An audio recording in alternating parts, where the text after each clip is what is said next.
Hey, this is John Bauer from Dynasty Theory, and you are listening to the Dynasty Hot Seat.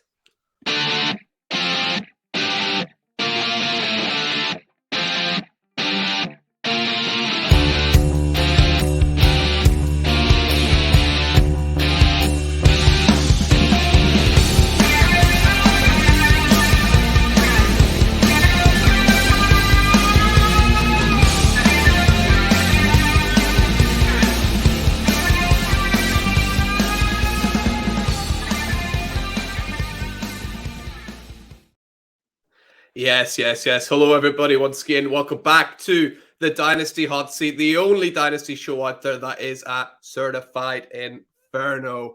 And today we are back doing some interviews with, the best in the business. We got John Bauer back here today from the Dynasty Theory Fantasy Football Podcast. And you can catch him over at do some bits and pieces for DLF as well. John, we were just saying it's almost been a year since you've been on the podcast. Thank you so much for coming and joining us again. How are you doing? I'm good. That intro gets me all jacked up. I had sweatpants on earlier. I'm glad I'm rocking shorts now because it would be too hot in here. It would be too hot in here. But yeah, it's been almost a year since I was on last time. A lot's happened since then from a, dynasty and fantasy perspective, but I'm happy to get through some of the conversations here today. And I always love doing weekend shows. So anytime any of our European contingency wants to chat about some football, some American football, football, I'm ready to rock and roll. I love it. Now, what a veteran move, by the way. You can tell he's been on before, rocking the shorts, right? That's a savvy veteran move. Before we get started, we obviously got our two segments today. Just want to thank everyone for joining on. If you love the show, which I'm sure you will, make sure you leave a comment saying hi to John and talking about all the amazing things he's done. And hey, why not hit that little subscribe button as well? We're doing really well on YouTube here, so let's keep that going. And John, we're going to roll right into segment number one. It's called The Art of War. It's just hints and tips that you've got for Dynasty players. Could be to do with rookies, could be to do with anything. So you got 3 tips for us, I believe. So what do you got for our listeners? I have 3, and I'm gonna cheat a little bit and add a 4th one. And okay. I know for a fact, last year when I was on the show, I started this segment off with this as well. And it's simple, and it's just knowing your league settings. And it sounds so stupid and so silly, but it is so critical. Especially the big takeaway is making sure you know how rookie draft orders decided, right? Because I can't tell you how many times and how many leagues somebody has jumped in. I mean, we're here in January. Hey, I thought I had the 105. What happened? No, you have the 107 because of this, because it's potential points or whatever the case may be. So that's me cheating a little bit. I just wanted to throw that out there, as simple as it sounds. But to really dig into my 3 here, the key to Dynasty Fantasy Football, one of the qualities that I think is critical to have is adaptability. You have to be able to go through so many different situations and be willing and able to adapt. Not just able to adapt, but willing, because you know as well as I do, there are so many people out there, the takes they had, the value they had on a player, they can be so hard-headed. And I say they because it certainly doesn't happen to me. I've never experienced this whatsoever. But this can range from rookie values, the way you're navigating through startups, league dynamics, market value shifts. You hear people often say in startups, well, if everybody's going to zig, I'm going to zag. It's such a simple way of looking at it, but what does it really mean? Being able to adapt and identifying market inefficiencies, something we do weekly on the Dynasty Theory Patreon, $5 a month. I had to plug that real quick, but we talk about this on the pivot point. And it's finding where there are gaps in the way we value players, especially going through our tiers and where we have those breaks, but also comparing that to how the market values them. And you have your larger market, and then you have your sub market, which is your specific league. But again, the adaptability piece is key when you're going through all of that. And, there's certain leagues that maybe your league mates really value tight ends at a premium. It's 2 PPR for tight ends, and it is just nearly impossible to acquire a tight end. So you kind of have to adjust, and you have to adapt based on that. or if it's super flex, the way people value quarterbacks. You have to be willing to take that overall market value in the way you view it and adapt a little bit. And then just the market value shifts, like I mentioned, I don't know how many times, and I feel like I'm seeing it a little bit less and less, which is good, but we're seeing people, maybe they're in a startup in January and they say, well, I took player A in the 3rd round. That's how I value him. Well, now we're sitting here in April, May, or June. I don't care where you took that player. Things have changed. Situations have changed. The values have changed. So I think that's critical to look at, but it really is a way to help you navigate through different scenarios and situations and put you in the best position possible, I think, to be successful longer term from a dynasty perspective. Yeah, I absolutely. I think that's so important. And something I really noticed, I've been doing a couple of videos about like how do you win a dynasty fantasy football championship? And I took like a team that I won this year and went back to the overall startup draft, which was say like 2 years ago. And like everybody from around like 14 on, I was like, none of those guys are on my team anymore. Right. Some of these guys aren't even in the NFL anymore. And it's like, that's how quickly things will change. So you have to be able to adjust with it and roll with it. And some of the trades you look at, you're like, I give like a 2nd round pick for like Brian Edwards or something like that. It's like, he's not even playing for a team. By the time I was like, yeah, but you have to be willing to just hold your hands up sometimes, go, you know what, I got that wrong. I need to move on. Absolutely. And I mean, you mentioned Brian Edwards for a 2nd round pick. That kind of goes to my second point here. No, it's not specifically about Brian Edwards. I didn't think we were going to mention his name today, but rookie evaluations. And this definitely, it comes into play, I feel like, more with the Devy community and the what is it, campus to Canton leagues, the C2C leagues. Ooh. So the longer you have skin in the game, the longer you're looking at these guys. And, I've been on that guy for 4 years now. Yeah. Even if you're just a dynasty player, I mean, I'm in a few Devy leagues, but by no means am I saying I'm a Devy player.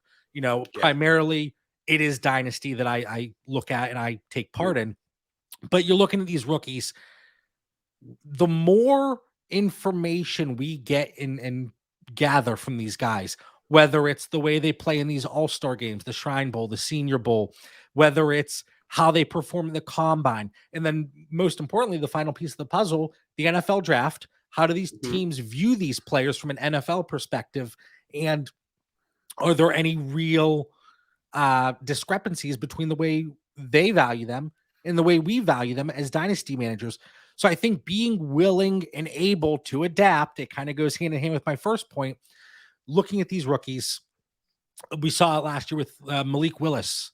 We're still seeing people take him at the back end of the 1st in super flex drafts. And this is after knowing he goes in the 3rd round of the NFL draft.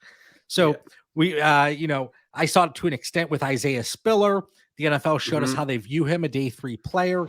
And some people just weren't willing to adapt and adjust. So I think it's critical with rookie evaluations, being able to take in and consume each and every point along the way, this new information.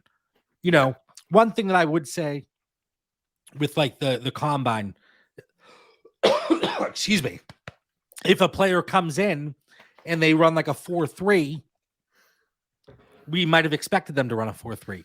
So don't double count in that situation. So I think that's critical to look at as well. Yeah, I think that's really good. But I think that's really interesting, especially with the NFL draft. I've sort of noticed last year, there's actually like, you almost have to really split apart the positions as well. Like there's a huge difference between like a day 3 running back and like a day 3 quarterback, right? Oh, 100%. I feel like you have to shift it along depending on what position they play as well, right? So there's so much to factor in there. 100%. And it's tough to look at these rookies, and when they get drafted to teams and situations that we don't believe to be ideal, they get knocked a little bit. But I think landing spot is less critical than the draft capital these guys are getting, because we see in the NFL, especially with these high value trades happening now, situations change like that. So you can't get bogged down. Or, Garrett Wilson was slipping because he was a New York Jet. Well, now he is, by all accounts, the highest value rookie wide receiver from that 22 class.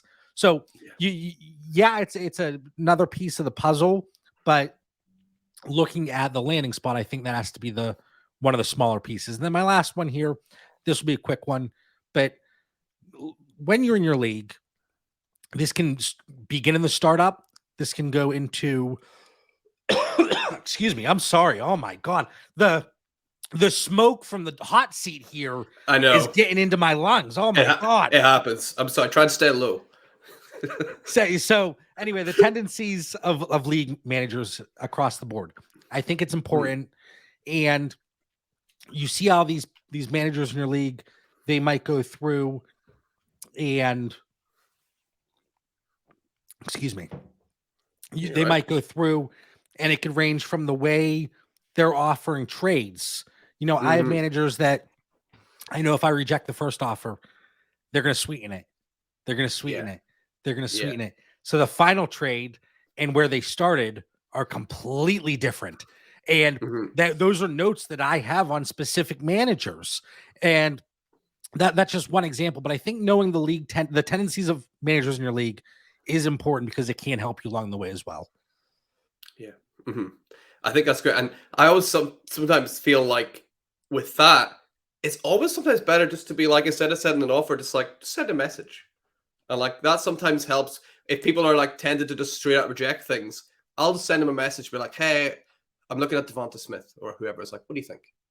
And then you can kind of go from there and move on. So I think 3 really, really good tips there for sure. And to go with that, you know, there's some managers, they don't want a message. They want an offer. Yeah. They want everything to go through the platform. Okay, accept or reject. But there are some managers that do want to engage in conversation and you get more information that way. So I think that goes hand in hand with the tendencies of managers in your league, because you can see there are certain people, they want to go about it this way. And really, in the end, that can only help you. I always say in our Discord to several people that can get a little spicy at times, and I was this way, but you get more flies with honey, right? So trying to, you know, go into these situations. Hey, dude, don't send me messages. Just send me an offer. Well, what about this though? No, just send me an offer. You know, so I think it's very clear. Some people, they want to navigate in certain ways, but like you said, there are people that we can get more information through the conversations. Yeah, absolutely. So absolutely loving those 3 tips there, John. Thank you so much. What we're going to do now is we're going to pull up our draft board here, and it's time, you know, for the hottest part of the hot seat. We're looking at 2023 rookies today. We've got our draft board up now. Unlike other mock drafts, we're going to make every single pick here, all of them, and we're going to go 3 rounds deep into here and see how we go. This is going to be a super flex startup mock draft for the 2023 rookies. John, you have full control over the draft board. Now, are you going to drop a bombshell on everyone with pick number 1, or are you going to say the name that everyone is wondering? So let me clarify really quick. So we're making every pick. Because of that, can we shift this down to 2 rounds? Let's do it. Because I misunderstood, and that's on me. That's on me. So let's do 2 rounds, and it's 12-team super flex. Is there any tight end premium through this? I've not put any tight end premium on it, no. All right, so just straight across the board. The 101, I'm not going to get fancy here. It's going to be Bijan Robinson. Even in Superflex, I do think he offers the, the upside, the stability, the profile. You look at it. I mean, he's a Saquon Barkley level prospect. He's not going to go nearly that high in the NFL draft, but I don't think that's an indictment on Bijan Robinson himself. I just think it's the way the NFL is looking at things right now with the running back landscape. Landing spot, it's not really a concern for me. The cream is going to rise to the top. I don't know how many other sayings and mottos I can throw at you guys here, but Bijan Robinson, 101, I think is the safest pick, still with an extremely high ceiling. So, question about Bijan Robinson, right? The second that he is drafted, does he become the Dynasty running back 1 overall? Right now, I would take the 101 over any other running back. So right now, he is my Dynasty running back 1. Yeah, I think that's more than sensible. He's really young too, right? Is he 20? Right now, I believe he is. I got to pull up my rookie spreadsheet here, which is also available on the Dynasty Theory Patreon. But nice. it's interesting because as dynasty managers, a lot of people, they go with, especially in Superflex, let's load up on the high-end quarterbacks. Let's get our wide receivers at tight end premium. Let's get our tight ends and running back. You can kind of patchwork that. But how much of that is due to the fact that the guys that really are the higher valued players, for the most part, they're those running backs from the 2017 class that are now getting older. So once we get this injection of talent that is younger, obviously, we get a Bijan Robinson, we have Travis Etienne, we have Jonathan Taylor, Kenneth Walker, Breece Hall. Maybe this is the resurgence of the higher end running back market in Dynasty. And I'm not saying it's going to be the situations where you're getting 4 firsts. Like we would see people pay for Saquon Barkley his rookie year. But I do think we kind of see there was that overcorrection. I think we kind of see it go back towards the middle a little bit. Yeah, I think you're spot on there with Bijan Robinson. Hopefully he comes out and is very successful, so I'm sure he will be. So let's go on to that. Now, this is where there's a bit of contention, I suppose, right? The 102, who are you think? There's usually 3 players that are going in this position. It's either going to be one of the 2 big quarterbacks or the second sort of big running back. Are those the 3 you're thinking of here, or is there someone more left field? No, for me, it's those 3. And I'm not necessarily a Bryce Young guy, but the value is there to have him tiered with that 102 to 104. But I will not be taking him with my 102. Now, this is going to really depend. I think there's 2 guys here for me that make sense. And one of them obviously is going to be left here to the 103. But I have them tiered together, but give me Stroud. Yeah. So CJ Stroud. Yeah, what's the reason there? I'm sort of the same opinion of you. I currently have CJ Stroud ahead of Bryce Young. I'll let you give your reasons first and see if they line up with my own. Now, quarterback, admittedly, is the one position that, from an analytical perspective, and that's the way I kind of go about things more, like running back, receiver, tight end, you can have a little bit more success with the analytical approach. And quarterback's the one position that overall, I want to see where these guys go in the NFL draft. Not necessarily team, but we were so surprised as a dynasty community that Malik Willis, Sam Howell, Matt Corral, all these guys slipped so far that you had people that were taking Malik Willis in the second round of pre-draft startups with rookies included. I saw it. I witnessed it. I was about to say, can we have just actually like a moment for those people? Because that is... Let's pour one out for our fallen comrades. Heartbreaking for them. So I don't think the concern is there for like a Stroud, a Bryce Young, even a Will Levis or Anthony Richardson. But we talk about landing spot. I do think culture and team roster construction for an NFL team and coaching is more critical for these rookie quarterbacks than any other position. Look at Trevor Lawrence last year. That was an extreme case, but Urban Meyer almost completely ruined him. And now he really bounced back and recovered. And we're seeing it with Justin Fields with the coaching and what are they going to do here? But that's a different conversation. But for me, CJ Stroud, I think overall he is the more complete of the 2 quarterbacks. And I'm not going to lie, and this might sound silly to some, but Bryce Young is listed at 6 feet tall. That dude is not 6 feet tall. No way. If he's 6 feet tall, I'm 6'3", and I'm not 6'3". All right. I genuinely think he comes in around 5'9", and as much as we want to say height doesn't matter, that's a concern, especially for somebody that is not going to be nearly as mobile as these high-end rushing quarterbacks. So for me, CJ Stroud, 102. Yeah, I'm absolutely with you there. I think the thing that terrifies me the most about Bryce Young is that size that he has, and the fact that everywhere you look, everyone's saying Bryce Young's going to be a Houston Texan next year. And with that offensive line and that size, that really terrifies me, because is he built to take the hits that he's going to take there? I don't think so. Yeah, it's definitely a concern. And maybe in a year's time, we look at this and say, oh my God, why this guy had every other tool in his toolbox. Why did we fade him because of his size? But if I'm choosing now, again, let's say Bryce Young goes to the Texans and CJ Stroud goes to the Colts. Yeah. That landing, that's an easy decision for me. I'm not saying it's an easy decision now, and I don't have enough conviction to really say and argue with somebody that was passionately Bryce Young over CJ Stroud. But for me today, CJ Stroud 102. Lovely. So then let's move on then to 103. Is Bryce Young going to continue to slip? You taking him here? What are you thinking? It's going to be Jahmyr Gibbs, and this is somebody that, depending on my roster construction, depending on the league dynamic, I very well might take in 102 in several spots, especially when we get that last piece of information with the draft capital.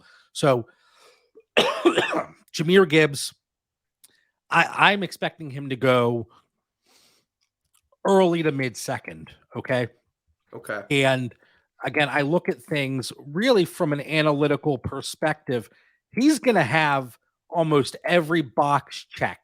He's going to have the receiving college dominator. He's going to have the speed score, the college yards per carry. That's something that you can look at and kind of knock him for. Yeah, it's 5.5, but the other backs in the backfield, the situations, it really isn't blowing them out of the water.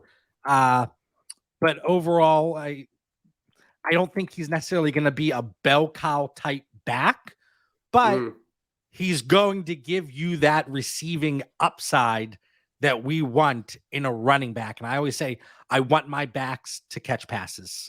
I do. Yeah. And Jahmyr Gibbs is going to do that. He did it at the highest level in college, just like Bryce Young did, at quarterback.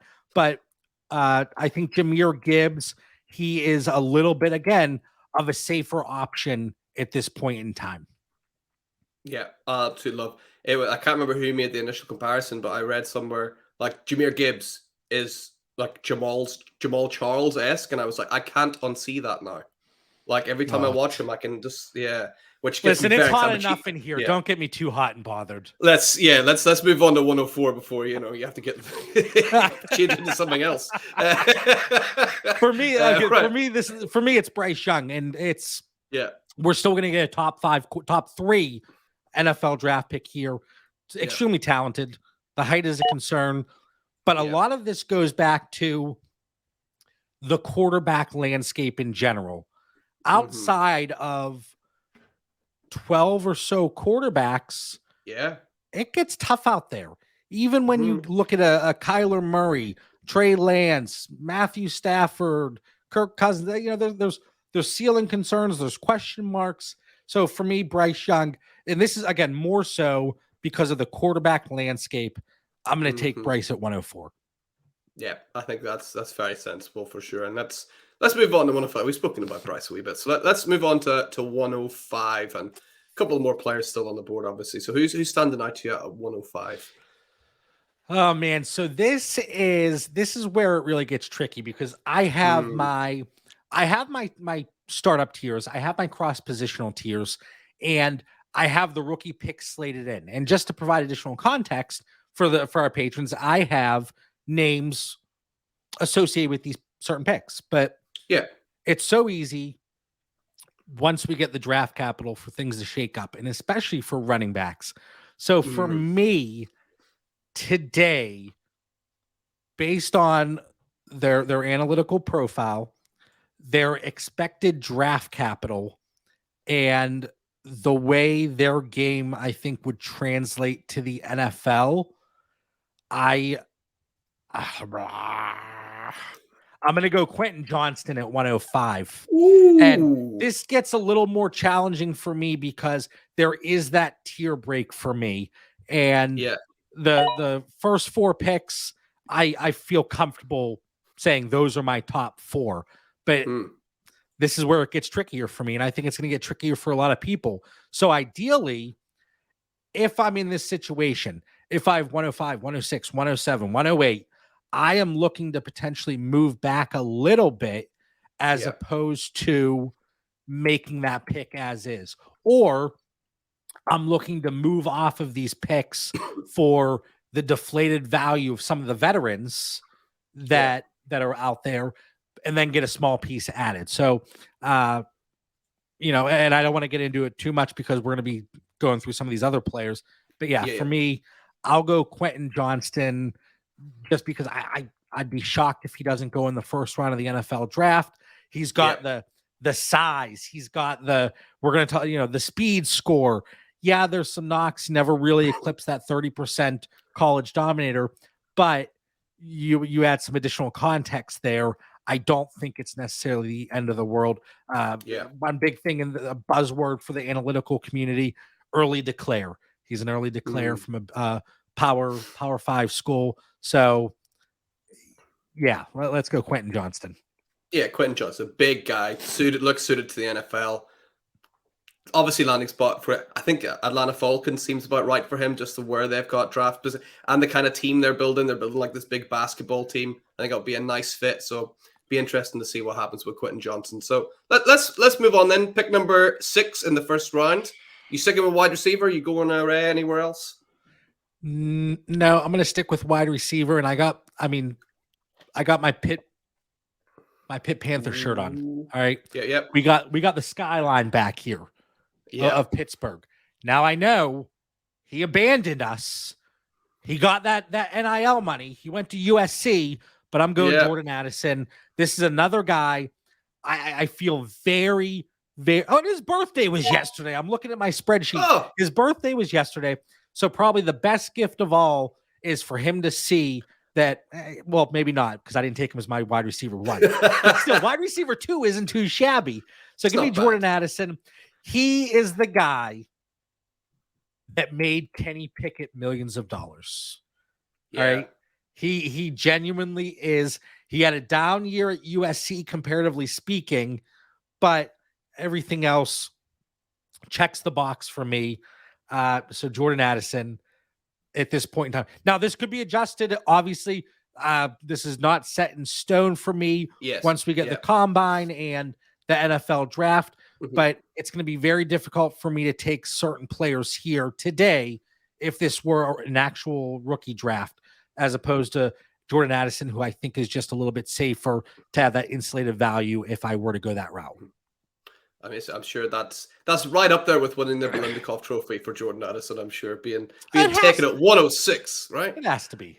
Yeah, definitely. So let's jump on then to 107. And anyone that's standing out, oh my God, I'm just seeing some of the ADP here. It's like Charbonnet all the way up there. Wow, good for him. Anyone standing out for you at 107? This seems to be a very divisive player, and I didn't think he was going to be, but and I'm already strained. And this is just a mock that we're doing, but you see how, like, I take this seriously. You say we're doing a mock draft. I want to come in and show out here with this draft that will mean nothing in a couple hours. But I'm going to go Sean Tucker. I think he goes, I hope he goes right around middle of the third. And I saw a tweet the other day. It was dropped in our Discord, and I think there's some nuance to it. But essentially it said, and I wish I could give credit to whoever tweeted it, but let's stop saying we just want day 2 draft capital for running backs because of the big discrepancy between second and third round hit rates. Okay. Yeah. But the players that we have seen going in the third, they're players that didn't have the profile coming into the NFL draft, so were somewhat surprising, and they weren't guys necessarily on our radar. But if a guy like Sean Tucker, for me, were to slip to the third round of the NFL draft, which I think that's ultimately where he goes, he checks too many boxes for me looking at it. The size might be a concern. There's a lot of running backs here that, whether it's the height or the weight, there are question marks on their size. I mean, even Jahmyr Gibbs, he's listed at 201 pounds. That's pretty light for a running back that's 5'11". But Sean Tucker, he kind of falls in that same bucket. But he did so much there in Syracuse, and you're going to look at it and you're going to say, well, his college average yards per carry, it was suboptimal, and it was. But when you take that in addition to the context of his situation, he was so much more efficient than anybody else in that backfield throughout his career. And he gives you the receiving chops that I want to see specifically in these running backs. So, and he's going to be a sub. Well, sorry, looking at the wrong thing here. But the receiving work, the efficiency. So Sean Tucker, but let's get him in that third round, please. I don't want to see him in the fourth. I don't want him to be my the Michael Carter situation that you have to adjust then. And I did because he goes to the fourth round. Yeah, well, I think Sean Tucker as well. He's kind of guy. He's a track guy as well, right? He's going to come out and probably run a really fast 40. I would imagine. He's a track guy, I believe, right? So I think he might come out and run a quite quick 40. I think his 40 time is going to be a little lackluster. Okay. A lot of the expectations are right around that 4.5, which is obviously it's not blazing, but I don't think it's a death sentence. I mean, I'm seeing a blurb here. He ran between a 4.29 and 4.31 at one point. But again, it's all speculation at this point. It's trying to project where these guys run. I mean, I loved Kyron Williams before the combine. That dude still hasn't finished the 40. He's been going for almost a year now. So it's just another piece of the puzzle that we're putting together. Yeah, exactly. So let's keep putting the puzzle together then. Let's swing on to pick number 8 in the first round. And who's coming off your board now? It's going to be JSN, Jackson Smith and Jigba from Ohio State. Tremendous production, even with Chris Olave, and Garrett Wilson in that same wide receiver core. The hamstring kept him out through most of 2022. So we'll see what impact that has. You now have people saying, well, maybe he slips in the second round of the NFL draft. I think we saw too much from him in college when he was healthy that I think he's going to be a producer at the next level. We look at all the analytic buzzwords. He's got that breakout age. He's going to be another sub 4.5 guy. So not blazing speed. Maybe he does work a lot out of the slot, and it's kind of a big variation from a Quentin Johnston, who's that outside threat. But JSN, I mean, he's still 6'1", over 200 pounds. He's not going to be one of these tiny slot receivers. I think he's going to be able to work a lot of spots in the field. So JSN, give me him at 108. Yeah, and especially like in today, there's nothing wrong with being like a slot receiver is a very useful fantasy asset as well in today's NFL. So even if he does, especially if you're in full PPR. Yeah.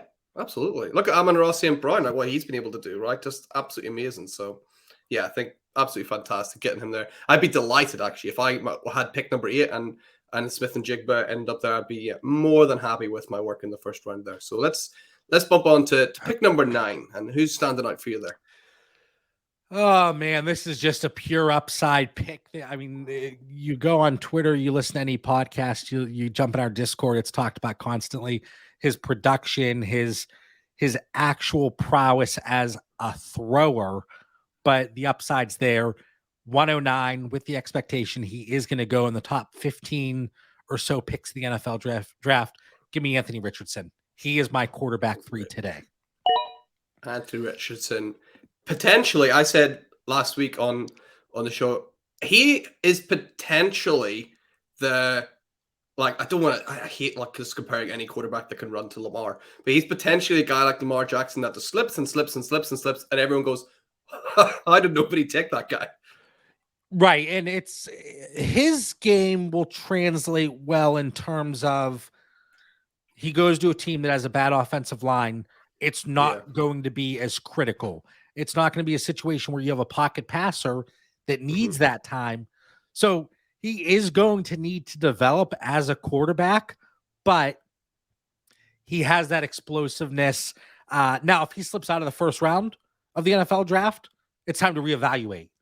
Yeah. You know, we don't want to get Malik Willis again. But as it stands today, with the quarterback landscape, I would take Anthony Richardson at that 109. Yeah, Anthony Richardson, just a human highlight reel as well. He got a cannon of an arm too, but it's going to be interesting to see where he falls. Absolutely. And let's move on then to pick 110. You think instead of quarterback with a Will Levis, or are you moving somewhere else? All right, so it's even trickier here. Tight end premium, we might be talking Michael Mayer. All right. Yeah. But this is another tricky pick because man, I'm so on edge right now. Like, I am just blood is boiling. The pressure's on. We're in the hot seat here. He's tiny. All right. Oh, but the ceiling is tremendously high. He has shown that he can get the workload. And I see you scrolling. You kind of know where I'm going already. Yeah, Devin so. Yes. A-Chain. I love it. I love it. Oh, I was pronouncing it Ashane, which apparently it is A-Chain. So all aboard the A-Chain. Love it. From an analytical perspective, let's take his and the BMI, it's low, and I know BMI, that's kind of like some people buy into it, some people don't. But he's only 185 pounds, but he's only 5'9", so he is on the smaller side. Is he going to be a bell cow in the NFL? I don't think so. But again, we're looking at extremely efficient. One thing I like to look at with these collegiate running backs is the rushing yard market share divided by their rushing attempt market share, because that is showing us their efficiency versus the other running backs in their backfield. So as opposed to just looking at, oh, this is their yards per carry, we're actually seeing how efficient they are given their situation. But this dude's going to run almost a 4.2. Yeah. His speed score is going to be in that green area. I have everything broken down: green, yellow, red. He's green in almost every category: receiving work, speed score, efficiency.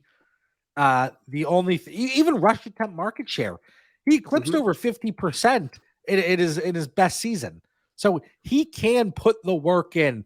It's just going to be very interesting seeing that tiny little back, seeing what he can do. But again, as we stand today, we're going upside with these later first. We're assuming we have a contender already built, and a guy like Devin A-Chain could be somebody that puts you over the top. And I think at worst, he's a end of the second day draft capital. So yeah, I absolutely love this pick, but I sneakily hate this pick as well, John, because he was meant to be my sleeper this year. I seen him and I thought, last month I looked at mock drafts and A-Chain's going in the 3rd, in the 4th round, and then I've been compiling like an industry mock draft every week, and it's been slowly creeping his way up. So I don't think he could be my sleeper anymore, right? He's creeping up too much. So that's it. I have to find somebody else. But I love the talent of A-Chain. So great having a shot in the back end of the first round. And we'll move on now to pick number 11 in round number 1. So who's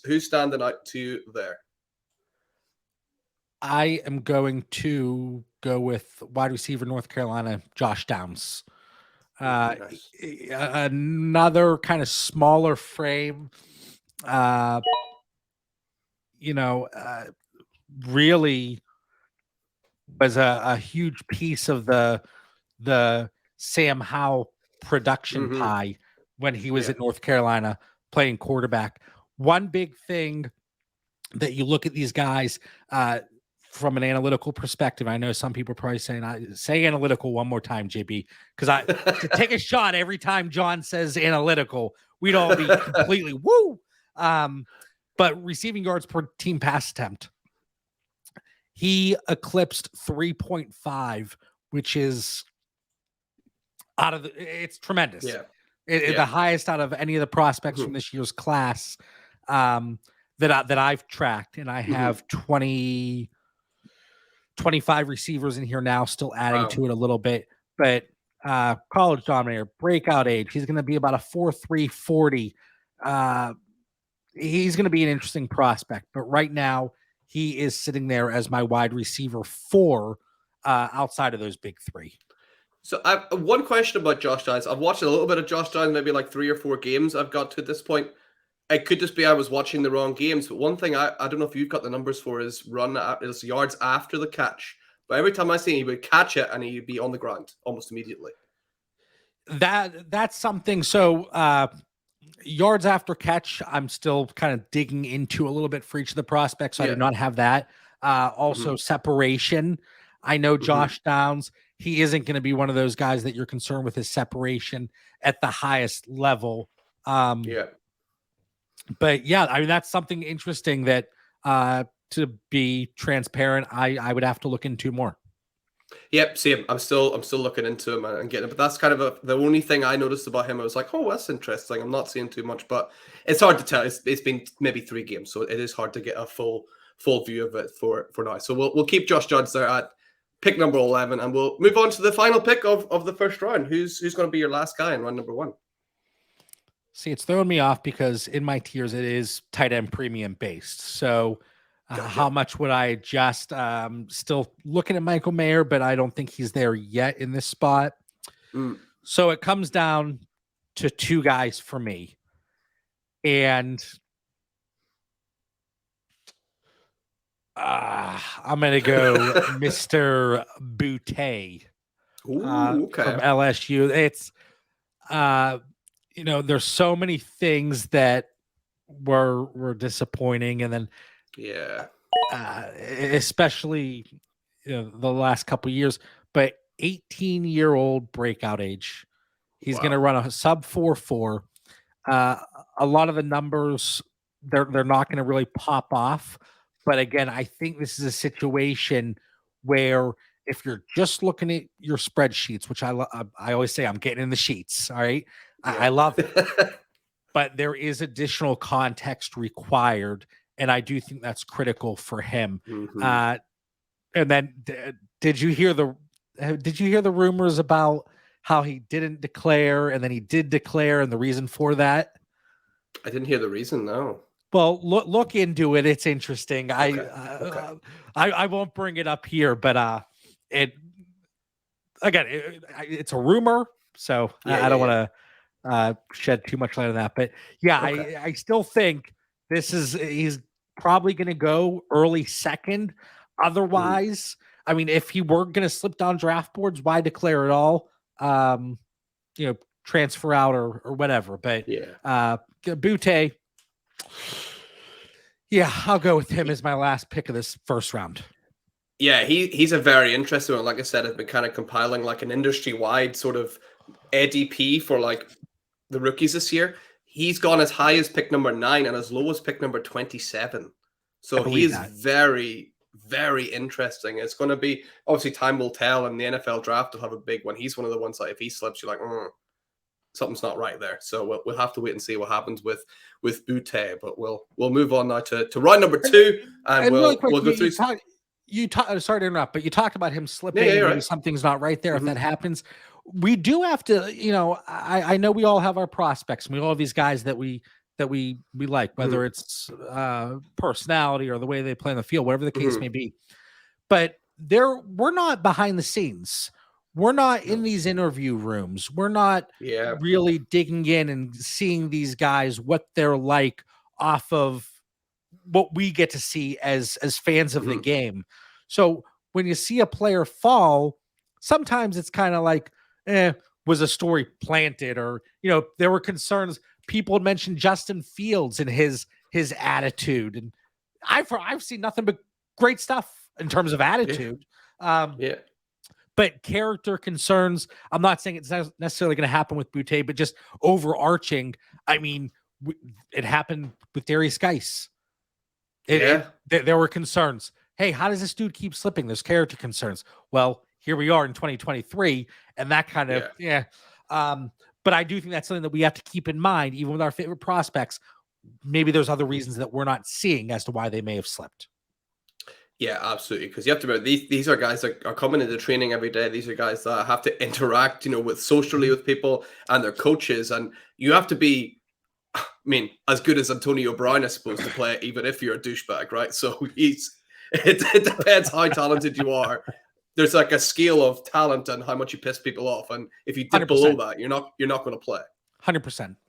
Yeah. So let's see what happens with Butte. It's definitely one to keep an eye on. So let's move on into round number 2 then, shall we? And who's your first pick of the second round?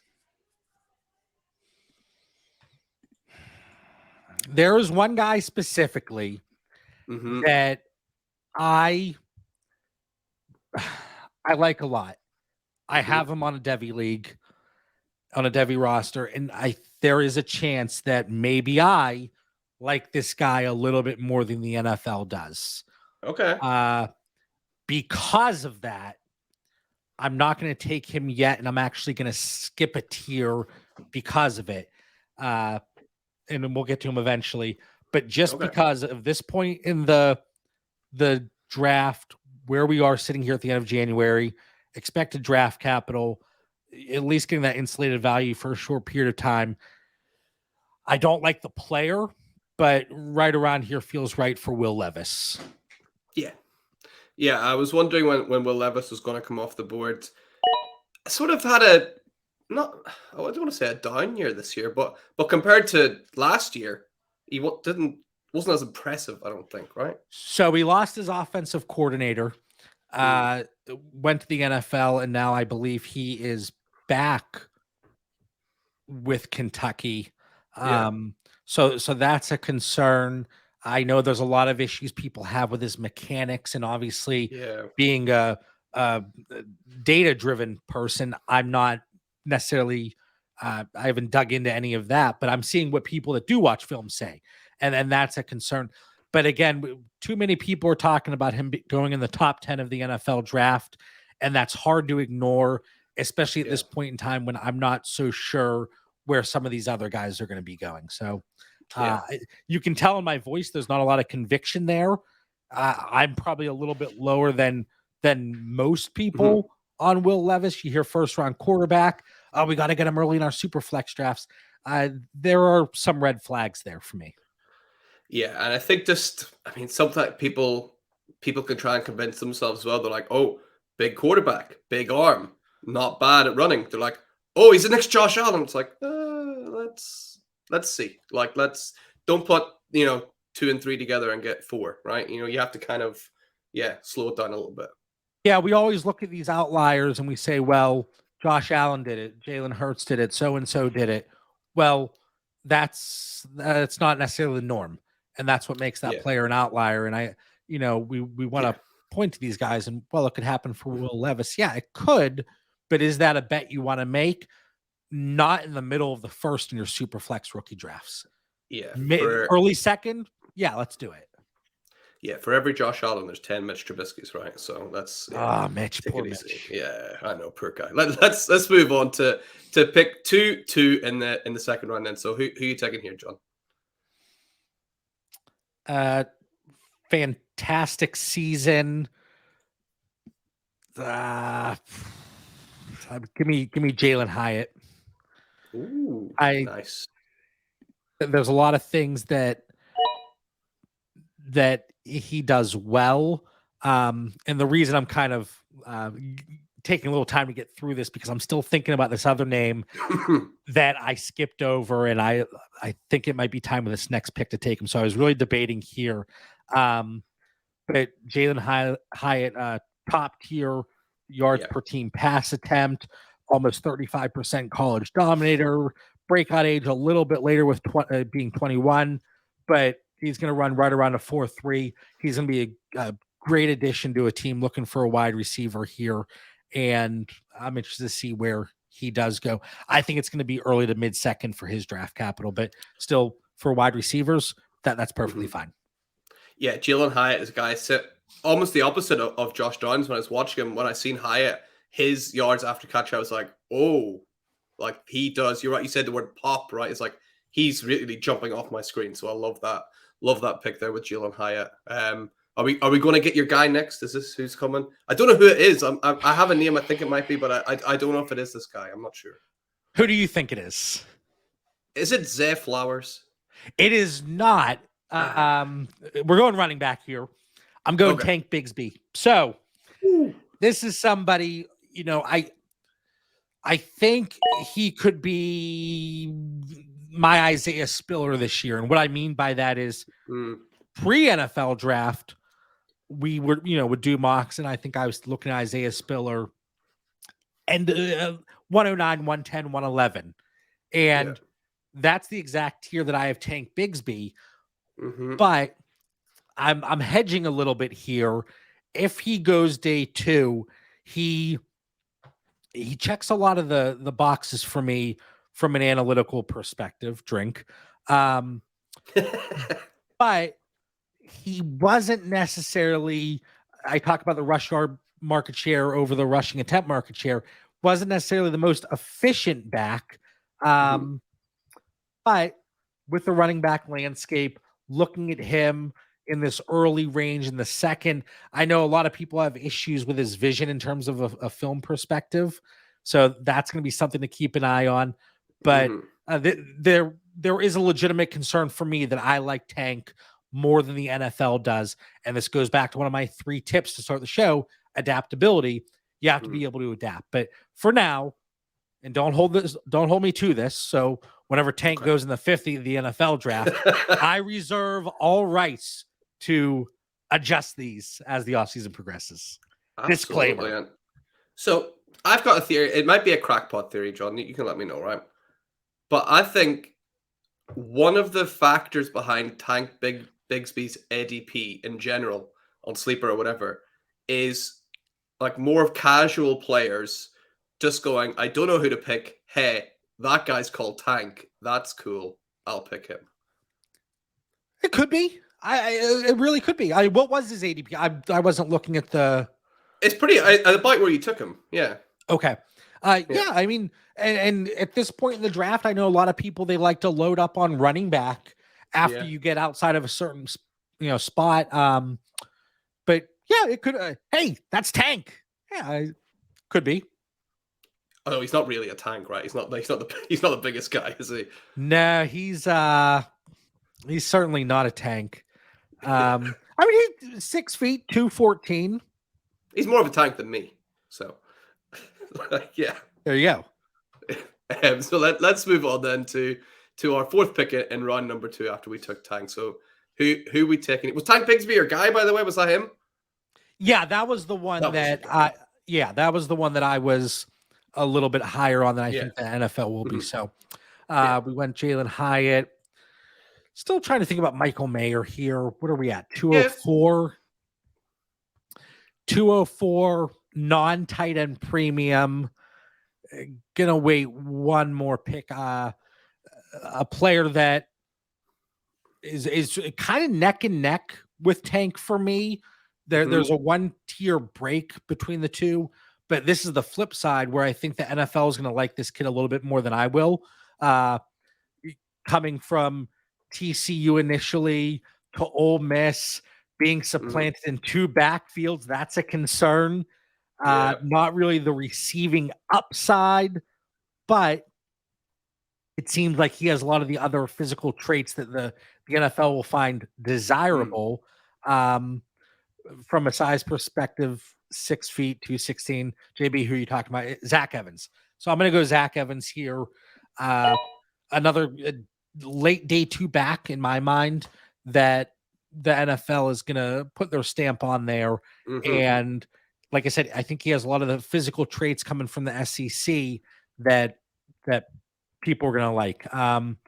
And even though I talk about being supplanted by the rookie there in Ole Miss and then Kendra Miller over in TCU whenever Zach Evans was there, still extremely efficient, extremely productive when given the ball. So it's going to be very interesting to see how an NFL team views him and if it goes hand in hand, because we know it doesn't always happen where these college teams and coaches and programs necessarily put these guys in the best position based on their skill set. So that's going to be something to look at. Yeah, I think so. And just like you, Joe, I'm going to reserve my right to change this because of what I've watched so far. But actually, you mentioned Isaiah Spiller just a while ago. Zach Evans at the moment is kind of my Isaiah Spiller of this class. I'm wondering if this guy is going to be the one that starts to fall the most. But again, I need to do some digging. He just doesn't, he doesn't have that pop that we talked about from my eyes just yet. But again, I've not watched all this game, so it's kind of hard to tell. So I'm smiling over here because you say Isaiah Spiller, and in my, I don't want to say it's a model, but I do a lot of threshold scoring. So I mentioned the green, yellow, red. If you hit a certain threshold in this metric, you get green, and then based on the calibration, this is the score you get for that particular metric.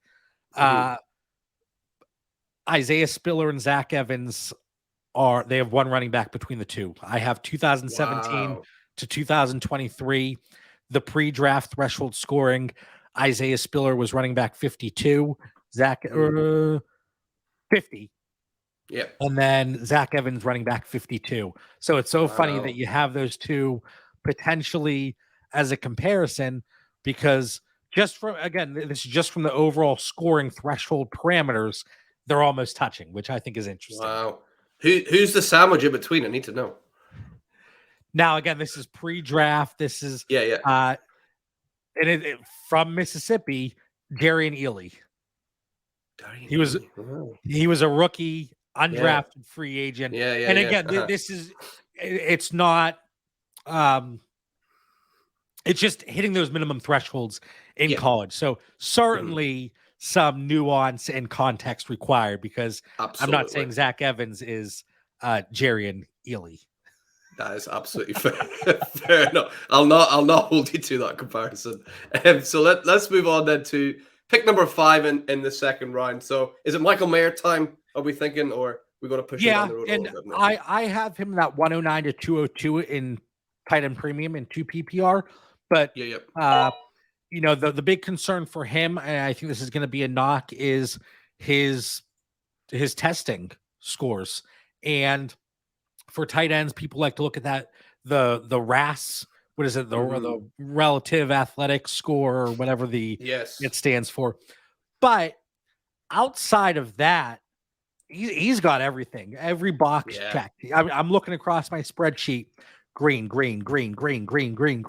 So the RAS is going to be a little bit lower. Probably, hopefully, comes in right around 4.7, which is not blazing speed by any means, but I think that would be a good outcome for him. I think people are looking maybe 4.75-ish, maybe a little bit lower. And if that's the case, we got to look at him. But there are some high-end producing comparisons around that 40 time, around the lower RAS score, that still you can't write the kid off. So for me, in typical PPR, give me Michael Mayer here at 205. Yeah, I love it. Michael Mayer, the best tight end, probably the best tight end in this class. Not my favorite tight end. Dalton Kincaid has my heart. I'm taking him everywhere this year, I think. I like Dalton a lot. I like him a lot. Yeah, absolutely. So that's a Michael Mayer and the 5th pick of the second round. Who's going to be the 6th pick then of round number 2? It's going to be Zach Charbonnet. I talk about Zach Evans having a lot of the traits that the NFL desires. I think Charbonnet is going to be that guy too. I think he ended up making a really good decision not coming out after 2022. Or what year is it? After 2021, in 2022. So he goes back. He's at UCLA again. Does a lot of things really well. And expecting him to run a 4.4 at 6'1", 220. Yes, please. So give me Charbonnet at 206. Yeah, Charbonnet. He was part of 2. Sadly, one of the guys hasn't declared. He's one of 2 backs I was thinking I want to get a lot of. It was him and Blake Corum, who unfortunately didn't declare coming out. But hopefully next year I can pick up some Corum to go with my Charbonnet shares this year. That would be great. So let's bounce on then. We'll go to pick number 7 of round number 2. Who are you thinking for this one, JB? Zay Flowers. Shrine Bowl, he actually, I have to adjust where I had this because he was listed at 5'10", 172, I think. Let me see. And at the Shrine Bowl, they had their weigh-ins and their measurements, and he comes in, what was it, 5'9", so 1 inch shorter, but 10 pounds heavier. So, you get your BMI zealots out there, but he is on a per game basis, which is tough because obviously you have to take into account the games that are missed and making sure they check a lot of these boxes. The receiving yard market share, reception market share, the receiving yards per team pass attempt, his max a little bit lower than we would like, but breakout age, college dominator, just through the roof. He's going to be a sub 4.4 guy, but he's not necessarily the biggest. But if he were a couple inches taller, we'd be talking about him right there with Quentin Johnson, Jordan Addison, I think. So Zay Flowers here, if you can get him at 207, it's a very good value pick in my mind. I agree. I think he's a really interesting prospect. He could end up being, one of those guys that slips and people are like, how did he, like an Amon-Ra St. Brown, like, how did he go in the second round or whatever? Or he could also just as easily be like Laviska Shenault, and you're like, like just as a gadgety type guy as well, I think, right? So he's really interesting to see where he ends up, but he's a guy I really like. So let's go on. Don't put that evil on all of us in Laviska Shenault, please. I shouldn't have said Laviska. Sorry, get that out of here. Yeah, let's just keep with the Amon-Ra comparisons, will we? Let's do that. And go on to pick 2-8 then in the second round. Who we got here, John? I'm going to go out of TCU, Kendra Miller, running back. He made us wait a little bit. So did Quentin Johnston. Were they going to declare? Were they not? One of the reasons that Zach Evans, I think, ultimately transferred. He supplanted him at TCU, showed a lot from a production standpoint. I'd like to see a little bit more receiving work, but he's going to be another guy that he extremely efficient compared to the other guys in that backfield. And I think he's going to add a nice little 1-2 punch for whatever team drafts him. I hope this is possibly the last of the running backs for me that go late day 2. But that might be a little bit more of a pipe dream. And I will be adjusting a little bit if he does go day 3. But at 208, these are all high risk picks. And I think Kendra Miller offers that nice upside for a back that has shown that he can be extremely efficient against some good competition. Yeah, absolutely love that value there at 2-8 for Kendra Miller. And now we're pushing towards the end of round number 2. So let's go ahead with pick 9 in the second round. And who are you taking here just after Kendra? Give me Marvin Mims. And these are guys, again, we start to get a little bit later on. The hit rates are obviously not as spectacular, but Big 12 Oklahoma, early declare, not necessarily a huge guy, age 20 breakout, going through all these numbers. And enough with the numbers, JB. This is what I look at. This is what I do. But he had a 1,000-yard season, right, this year, did he? Like quietly, sort of under the radar. Right. And you'll notice all the things that I'm discussing. I don't like to look at strictly the counting stats because obviously how many games did they play? What's the level of competition on their team? Maybe it's just a team that doesn't throw much, but he accounted for so much, the market share within his team. But Marvin Mims, I think he's a nice, fun prospect who's going to have some name recognition from the overall dynasty community. But what are we? 1, 2, 3, 4, 5, 6, 7, 8 wide receiver 8 in the class. That's fair for me here. Yeah. Any relation to old Denzel Mims, is he, or just by chance the same name? I hope not. I don't know. I've never looked into it. Let's see. Denzel. No, I don't think so. No, right. He's just moved up the board in everyone's draft then, right? Wait, what is this? Are they? Oh. Hold on. Are they related? I'm pausing here. I mean, this could be very interesting. This could make or break. Make or break a prospect. We might have to play the Amon-Ra St. Brown card again to make everyone feel better, though, because he's got some brothers that aren't very good. So, Equin to me has just got another 1-year deal in Chicago, so I don't want to hear it. Okay. Anyway, we won't hold it up anymore. Oh, fantastic. So let's we'll do some digging after the show. I'll find out if either related or not. So let's go on then. We've got 3 picks left in the draft. Who's going a pick 10 in round 2? All right. So for additional context, tight end premium, I would take Dalton Kincaid or Sam Laporta here. I think those are 2 guys that are really intriguing for me based on their profiles. But you know what? I'm gonna stray away from the tiers, especially because it's not tight end premium. I'm going straight upside here, pounding the running backs. Give me Chris Rodriguez at 210. Chris Rodriguez, he's all the way. You might have to scroll a little bit. Is he there? Yeah, you got to scroll a little bit. Wow. Tell me about Chris Rodriguez, JP. He's not a guy that's on my radar at all. So, one of the bigger bodied backs out of this class from we look at BMI. He's a thick guy. He's 5'11", 225. He's got the rush attempt market share. He is efficient. Receiving work a little lackluster, but this is a guy that very well could stand out. Well, let me say receiving work a little lackluster overall, but did have a nice receiving touchdown market share. So he is able to find the end zone over almost 9.5 yards per carry. But thick guy, expected to run in the mid 4.5s.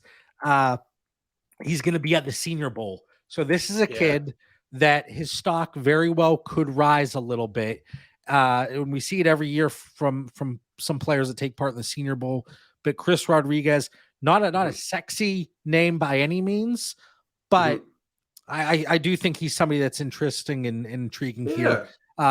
Most likely, especially based on that ADP, you can wait till probably the middle of the third in a lot of cases. But I just want to go straight upside here with these picks. So Chris Rodriguez, receiving back extraordinaire, Evan Hall out of Northwestern. I'm going him. Ooh, let's have a look. Hall, was it? H-U. Hull, sorry. My apologies. Evan Hull. These names coming out. No, I never heard of this guy either. Hull, not on my radar either. Receiving extraordinaire. A receiving market share max of 22.45. Comparing him to the rest of the class, that's right there with Deuce Vaughn. And then we really start to see a gap once you get beyond that. But he's somebody that could have a nice little role as a satellite back, and given the right situation. Again, these picks, you can certainly get them later. So I don't, let's keep that in mind. But I wanted to get these names out there. So Rodriguez, Evan Hall. Oh man.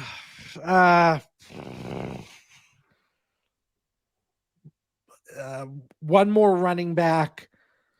Let's see here. Sorry for the delay here. No, you're all good. You got your Deuce Vaughns you just talked about. You got Israel Abanikanda, who people are falling in love with on Twitter, which is Pitt. Yeah. Are you going? Oh, sorry. Was that confirmed? Izzy's going in. Oh no! I'm saying Izzy Pitt. Gotcha. Let's go. Again, I love some of the tight ends here, but with the one PPR, let's hold off. Oh man, I'm torn. There's so many guys here that are interesting. Yeah, it's the best thing about this class as well, right? It's so the depth of it is amazing. Yeah, I mean, I